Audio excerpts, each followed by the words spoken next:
सीढ़ियाँ उन्हें मुबारक हो जिन्हें सिर्फ छत तक जाना है, मेरी मंजिल तो आसमां है, मुझे अपना रास्ता खुद बनाना है। Good afternoon all of you. In this video we will study chapter first of class 12th, जिसका नाम है इलेक्ट्रिक चार्ज एंड फील्ड। इसमें कल हमने पढ़ लिया था कि चार्ज है उसके और उसकी प्रॉपर्टी के बारे में, और आज हम पढ़ेंगे मेथड ऑफ चार्जिंग कि किसी भी ऑब्जेक्ट को चार्ज करने के कौन कौन से मेथड हो सकते हैं। तो किसी भी ऑब्जेक्ट को चार्ज करने के हमारे पास क्या होते हैं, दो मेथड होते हैं। एक तो फ्रिक्शनल मेथड होता है और दूसरा क्या मेथड होता है, इंडक्शन मेथड।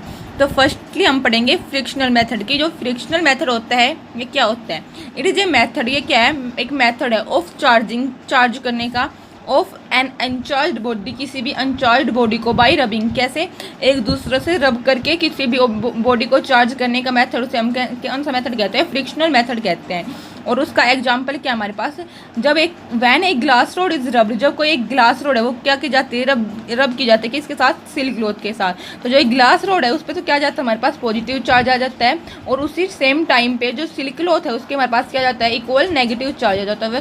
तो हम कैसे कह सकते हैं, when a glass rod is rubbed with silk cloth, it develop a positive charge, but at the same time the silk cloth develop an equal negative charge. Okay, अब हम पढ़ेंगे इंडक्शन मेथड। जो इंडक्शन मेथड है इसमें क्या होता है, it is a method of charging of an uncharged body. क्या है, चार्ज करने का तरीका है किसी भी अनचार्ज्ड बॉडी को, कैसे, विदाउट फिजिकल कॉन्टैक्ट, किसी उसको विदाउट, बिना किसी के फिजिकल कॉन्टैक्ट में लाए उसको चार्ज कर दिया जाए। तो हम पहले क्या लेंगे, एक मेटलिक स्फीयर लेंगे और उसको क्या लगा देंगे, हम इंसुलेटिंग स्टैंड लगा देंगे। इस तरफ हमारे पास क्या होगा, नेगेटिव चार्ज होगा, और उस तरफ हमारे पास क्या होगा, फार वाले फेस पे पॉजिटिव चार्ज होगा।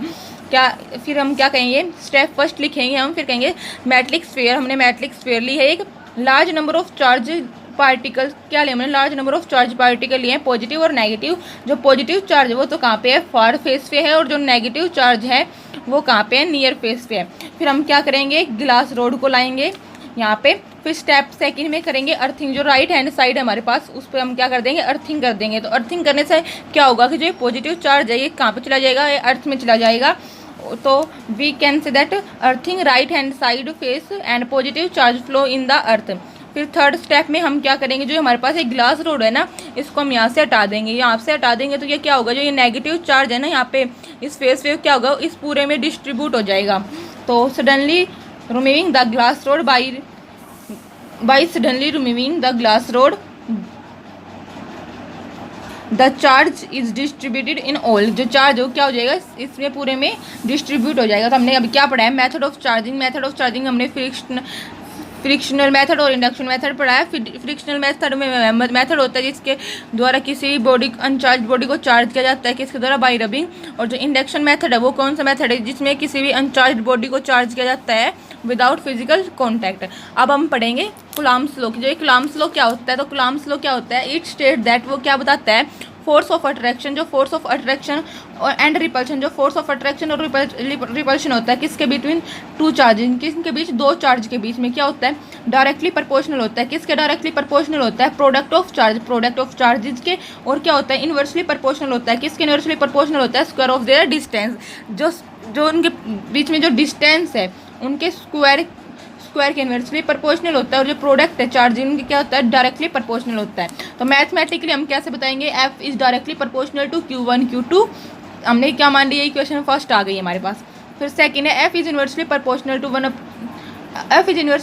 टू आर स्क्वायर की। जो एफ ये क्या है, इसके आर के क्या है, आर स्क्वायर के इन्वर्सली प्रोपोर्शनल है। तो जब हमने क्या मानी, इक्वेशन सेकंड मान ली। फिर हम जो इक्वेशन फर्स्ट है और इक्वेशन सेकंड है इन दोनों क्या करेंगे, कंबाइन करेंगे। तो अब हमारे पास आ जाएगी F is proportional to Q1 Q2 upon r square. और जब इसको हटाएंगे हम प्रोपोर्शनलिटी के साइन को, तो हमारे पास क्या आ जाएगा, के आ जाएगा। तो क्या आएगा हमारे पास, equation F is equal to में के Q1 Q2 upon r square. के हमारे पास यहाँ है क्या है, प्रोपोर्शनलिटी कांस्टेंट, और जो के है उसकी वैल्यू क्या है हमारे पास, k is equal to 1/4 pi epsilon nought. और के की जो वैल्यू है वो हमारे पास क्या होती है, 9 × 10⁹ newton metre square coulomb inverse square.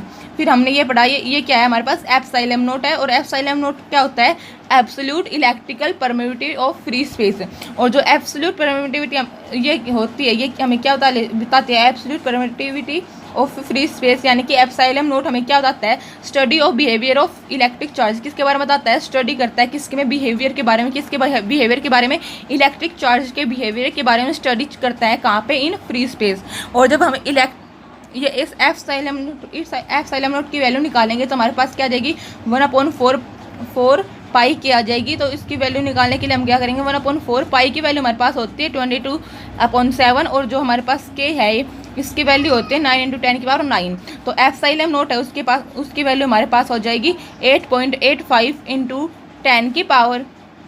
10⁻12 है newton inverse metre square inverse and coulomb square. अब हम क्या, जो एप्सिलॉन नॉट है इसका डायमेंशनल फॉर्मूला पूछा है, तो जो है हमारे पास एप्सिलॉन नॉट है इसका डायमेंशनल फॉर्मूला क्या होगा, डायमेंशन क्या होगी इसकी, डायमेंशन ऑफ एप्सिलॉन नॉट क्या होगी, m-1 l-3 t-4 और a²। और अब हम बताएं आपको हमने कैसे निकाले, जो डायमेंशनल फॉर्मूला कैसे निकाला हमने, जो एप्सिलॉन नॉट वो हमारे पास होता है 1/4 पाई के।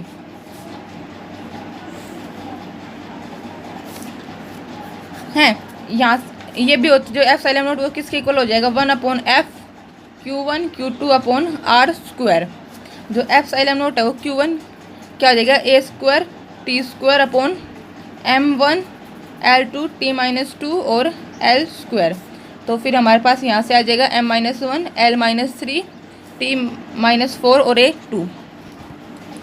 अब देखो हमारे पास आता है इलेक्ट्रॉन। इलेक्ट्रॉन क्या होता है, जो इलेक्ट्रॉन होता है उस पर मास क्या होता है, देख इलेक्ट्रॉन का मास क्या होता है हमारे पास, इलेक्ट्रॉन का मास हमारे पास होता है 9 × 10⁻13। और जो इलेक्ट्रॉन है उसकी डिस्कवरी किसने की थी, जे थॉमसन ने की थी। इलेक्ट्रॉन की डिस्कवरी किसने की थी, जे थॉमसन ने की थी। और उसका मास क्या होता है, कितना होता है, 9 × 10⁻31। फिर प्रोटॉन, जो ये प्रोटॉन है इसका मास क्या होता है, 1.672 × 10⁻27। और जो इसकी डिस्कवरी किसने की थी, रदरफोर्ड ने। और जो न्यूट्रॉन है इसका कितना होता है मास, 1.674 × 10⁻27। और ये इसकी डिस्कवरी किसने की थी, चैडविक ने। और अगर हमें ये ऐसे याद नहीं होते इनके नाम, तो मैं आपको एक ट्रिक बता रही हूँ याद करने की, ट्रिक ऑफ लर्निंग।